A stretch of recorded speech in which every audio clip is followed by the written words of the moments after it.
Okusinziira ku nnambika y'akakiiko k'ebyokulonda, olwaleero lwe lunaku olusembayo abavuganya ku mutendera gwa gavumenti ez'ebitundu okuli bassentebe ba zi disitulikiti ne bakansala baabwe okukola kakuyege waabwe.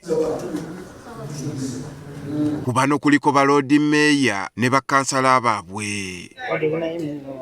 Twogeddeko n'abeegwanyiza obwa loodi meeya wa Kampala be tusanze mu keetalo nga bafalaasira abagenda okubakuumira akalulu kaabwe. Amaka gange nga bw'ogalaba wa ogalaba buli kamu gye bayita beehive of activity ogiraba tuli wano ate wano nga tuliwo just batono nnyo ab'okuntikka abateesiteesi kubanga singa mbadde wakuleeta buli ateekateeka na wano wennyini tebajjaawo. Mu kutraininga ba agents be tugenda okukozesa n'okubabuulira okubeera ne values kubeera n'obuntu. Nabiira Naggayi, Jonathan Yamulebire nga bano bavuganya ku bwa Namunigina, Erias Lukwago ali mu kifo kino, Ronald Balimwezo owa Nuupu bagamba ebbanga lye batambudde nga bali mu kakuyege buli omu yeewera nti bannakampala babawadde essuubi. Abantu bo baali badde bavumu, abantu batwagadde, abantu bo ekyokukola bakimanyi. Mulodi waabwe bamutegeera. Era tutalaaze Kampala yonna nga tukola kye bayita door to door. Ekyo nno kyasanyula nnyo abantu. Abantu banyaniriza ne baŋŋamba nti naye honorable akalulu twakakuwa na rules nakati tuli beetegefu naye onaakakuuma. Angi banyaniriza bulungi era of course ebisoomooza tebibulamu. Wabula balinamu okutya nti abantu bayinza obuteenyigira mu kulonda olw'ebyo ebyatuusewo mu kalulu k'obwa pulezidenti n'ababaka ba paalamenti. Kulira ebyokulonda alangirira birala. Omuntu aggwamu amaanyi n'essuubi. Ate k'ogatta okubatulugunya, okubakubaakuba, okubasibaasiba, okubatuntuza, okubazza wano zawali, obuuma bufudde. Kakati tugenda kgenda mu kalulu k'okulwokuna. Mu mbeera esinga okubeera ddala enzibu, Mukama ataase butaase abantu basobola okujja. Bubbi bwe bundessuwa kye nalabye kye kindessuwa ne ŋŋamba bannaddiini munoonyeza abantu abalina embala abatya Katonda. Nsaba nti poliisi, electoral commission n'ebitongole ebimukuumaddembe eby'enjawulo mujje mutuwe obukuumi. Mutuwe obukuumi obusoboka ffe ogwaffe gwa abantu baffe kutulonda. Erias Lukwago akwatidde ekibiina ki PFF Bendera ategeezezza ng'abantu bwe bali abagumu wabula ng'obuzibu buva mu babyakwerinda. Tugenda mu kulonda ng'ekibuga kiri terrorized. Tugenda mu kulonda ng'obunkenke bungi.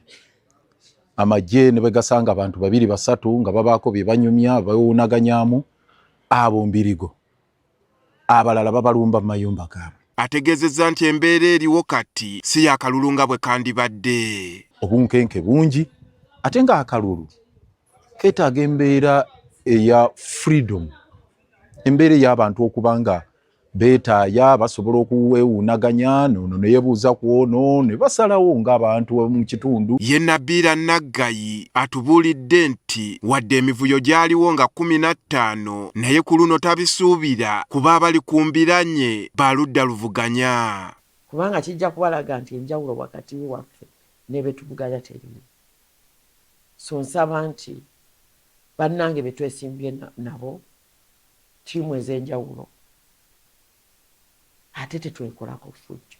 Ye Ronald Balimwezo asabye ab'ebyokwerinda okukola ebibasuubirwamu. Amagye gave mu kalulu baleke abantu balonde baleme okuba abantu kibooko.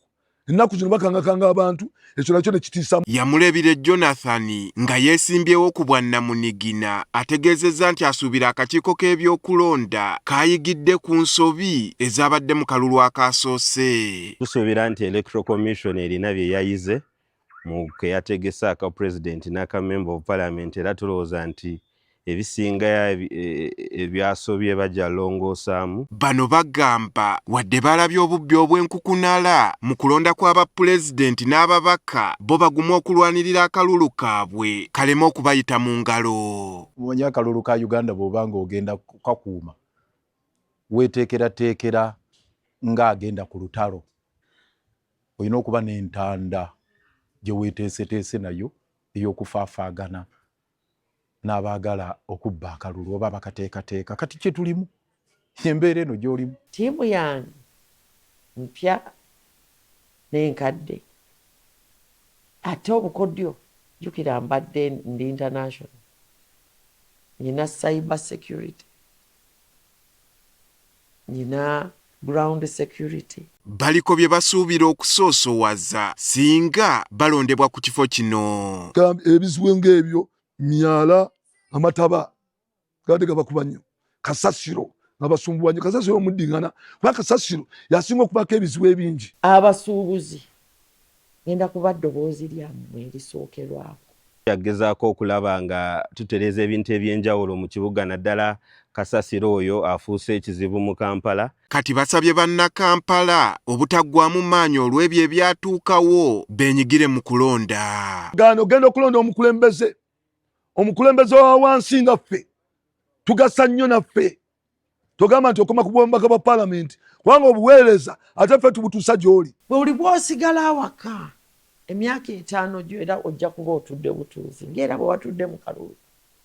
Kati mbasaba temuggwamu maanyi, muveeyo mulonde. Okulonda ku mutendera guno ku bifo bya gavumenti ez'ebitundu okuli disitulikiti n'ebibuga kwakubeerawo ng'ennaku z'omwezi 22 omwezi guno nga lwe Lwokuna lwa Ssabbiiti eno.